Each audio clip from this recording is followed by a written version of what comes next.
Item Number SCP-4299-Q. Object Class Safe. Special Containment Procedures. SCP-4299-Q is stored in a standard humanoid containment cell at Site-19 in the presence of 2 armed guards, and is not to be entered without permission from a member of Site Security. If a subject attempts to escape SCP-4299-Q's containment cell, guards are to fire point-blank on the subject's head, killing them instantly.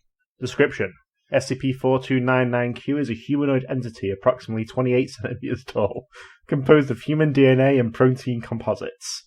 It has a relatively large head, complete with 2 circular fangs but lacks eyes. Its skin is tan and pebbly in appearance, and it has pale grey hair which occasionally becomes thick and bushy in places. While it is not nearly as dangerous as the true SCP-4299 specimens, it is capable of discharging both hard light and low light beams, creating a flash wave. This wave requires near-perfect motion from its target to pass through the optics of the spectrograph, causing permanent damage. At the time of acquisition, SCP-4299-Q had appeared in a mortal form, considerably younger than its actual age. Its subsequent appearances indicate that SCP-4299-Q has been fully matured in the 3 years between its original acquisition and its current incarnation, with all vital organs, tissue, and cellular structures between the first and last of these 3 years appearing to be either in perfect or near-perfect condition.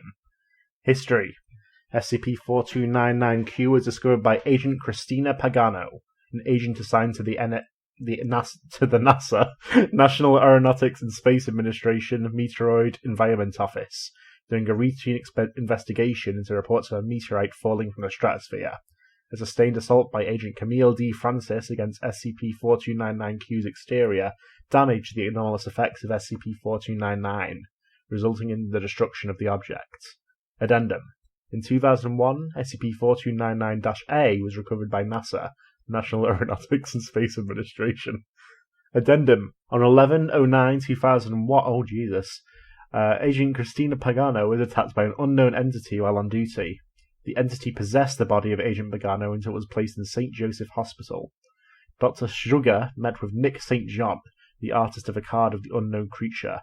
Dr. Sugar told Dr. Nick that Dr. George has conducted an interview with the entity and agreed that it is definitely from the sea. The results of this interview were that the creature was killed by drowning, strangled with a rope, and cannibalized by its master. The servant who performed these acts fled the scene in shame, while the master, who left the remains and the gold behind, may well have been the real thief. When Ulf's younger son grew up, he committed suicide. His father, attempting to justify himself, claimed that the son was troubled, and Ulf's wife thought that he was losing the will to live. Ulf himself noticed that the son's handwriting had changed, that he had stopped keeping any records.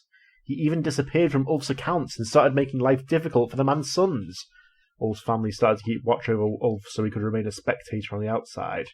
He even disappeared from Ulf's accounts and started making life difficult for the man's sons. Ulf's family started to keep watch over Ulf so he could remain a spectator on the outside. After a few tense years, all was forgotten. However, soon he was sent to Prontero with his father to check on the flunkies. Prontero was a labour camp built at the end of the 20th century on barren and seemingly desolate land. The boys soon found that there was no rest for the weary. He soon found the camp would soon be attacked by the rebel military. Oviedo and the boys knew that sooner or later they would be captured. Fearing the best, they did their best to prepare. Oviedo sacrificed his steak in a ritual of devotion to his god. He started some fire. The boys ate, and the dead were soon brought to life. They fought. A truce was declared. A truce was broken. Oviedo is now the 3rd member of our community to make the transition to the Jedi path.